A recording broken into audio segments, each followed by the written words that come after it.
చిన్నప్పటి నుండే మాటలు రావడం లేదు. నేను మా అన్న ద్వారా ఇక్కడికి వచ్చిన పోయిన నెల అమావాస్యలు అయ్యగారు మాకు ప్రార్థన చేశారు. అయితే మాకు అంతకుముందు ఎలా ప్రార్థన చేసుకోవాలో కూడా తెలియదు. నమ్ముకొని 5-6 ఏళ్ళు అవుతుంది కానీ అట్లా తెలియకుండానే ఉన్నాము. మన అన్న ద్వారా ఇక్కడికి వచ్చినాక ఆ రోజు అసలు దేవుని నమ్ముకుంటే ఏం జరుగుతుంది, ఎలా ఉండాలి అని మాకు అర్థమైపోయింది. ముఖ్యంగా చెప్పదలుచుకుంది ఏంటంటే మా భార్యకు ఎప్పుడు కాళ్ళ నొప్పులు, కింద నొప్పులు, నడుము నొప్పి. నాకు కూడా ప్రార్థన చేసుకోవాలని అనిపిస్తే దగ్గరకు పోయేసరికి చేసుకోలేకపోతున్నాను.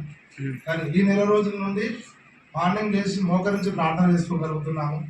దేవునికి స్తోత్రం. నాకు ఇంత సంతోషకరమైన విషయం ఏంటంటే మా అబ్బాయి ఓన్లీ అమ్మ అంటుండే, అయ్యా అబ్బా అట్లా అంటుండే అంతే. కానీ ఈ నెల రోజులలో అమ్మమ్మ అంటున్నాడు, మామయ్య అంటున్నాడు, తాతయ్య అంటున్నాడు. దేవునికి స్తోత్రం కలుగును గాక.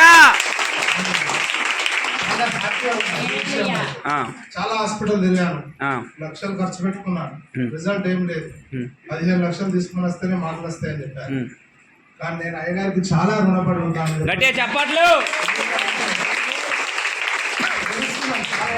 నా కొడుకు మాటలు కాకపోతే ఎట్లా, అయ్యగారు నాకు మాట ఇచ్చింది. ఆ మాటలో నాకు నిజం కనిపించింది.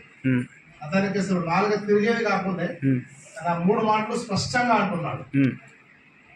దానికి అయ్యగారికి దేవునికి ఎంతో చెప్పట్లు.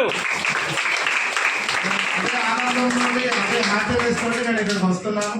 నాతో ఇంకా మా అన్నయ్య మా వదిన కూడా వచ్చారు, వాళ్ళు కూడా చూస్తున్నారు.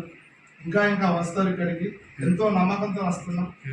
దేవుడు మాకు ఇంకా మంచి దీవెనలు ఇచ్చి నా కొడుకు మంచి మాటలు వచ్చి చెవులు రావాలని ప్రార్థన చేయండి. దేవునికి స్తోత్రం కలుగును గాక. హల్లెలూయా హల్లెలూయా.